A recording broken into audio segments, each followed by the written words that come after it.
Hello everyone. In Cook Your Love Handles, today I'm going to talk about prenatal weight gain, myths and facts. Being pregnant was a natural and a normal thing a decade ago.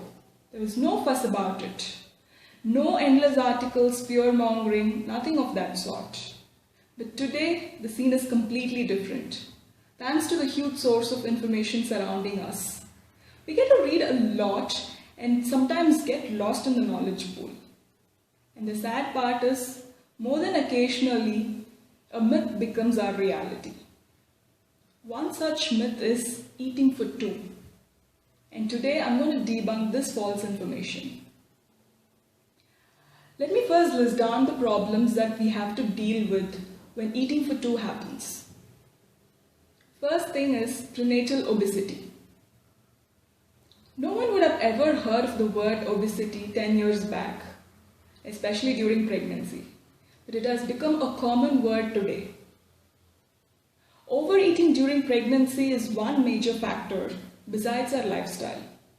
First of all, obesity puts the mother at risk. It can cause gestational diabetes and high blood pressure level, which makes normal delivery nearly impossible. Secondly, facts says that obesity in mother can cause certain defects in child, like brain development and cardiovascular system. The child is prone for certain defects. So obesity is neither good for the mother nor the child. So quit eating for two. The next big thing a woman has to deal with is the postnatal weight gain. Overeating during pregnancy accumulates unnecessary fat deposition. This way, a woman cannot lose the weight gained during her pregnancy. Then going for a weight loss supplement or diet program is of no use. So eating right is the right approach for both the mother and the child. So understanding how much is too much is very important. But before getting into it, let's understand where does the weight go during pregnancy. On an average, a pregnant woman is expected to gain 10 to 12 kgs of weight over a period of 40 weeks. Out of which, baby's weight constitutes 3 to 3.5 kg.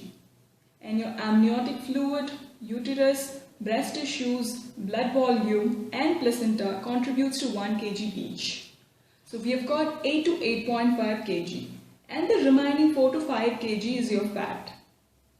And that fat is used for breastfeeding. So make sure to keep your diet plan in such a way that your fat ratio doesn't exceed this. To achieve this, a pregnant woman should eat right. Because eating right during your prenatal pregnancy is very important. An expectant mother should eat only when she is hungry. Because when you're in your first trimester, your baby would be in the size of a blueberry. And when you gradually come to your third or fourth month, it becomes the size of a lemon to the max. It is only during your fifth or sixth month it starts growing. And then when it starts growing, you naturally tend to eat more. So you don't have to eat if you're not hungry from the beginning of your pregnancy. So make a diet plan along with your doctor, because that's very important, because they would be having your medical history, and making a diet plan according to your body type would be the best approach during pregnancy. So it's pretty much evident that eating for two is just a myth, and eating only when you're in need of is the right approach during pregnancy. Eat right, stay healthy.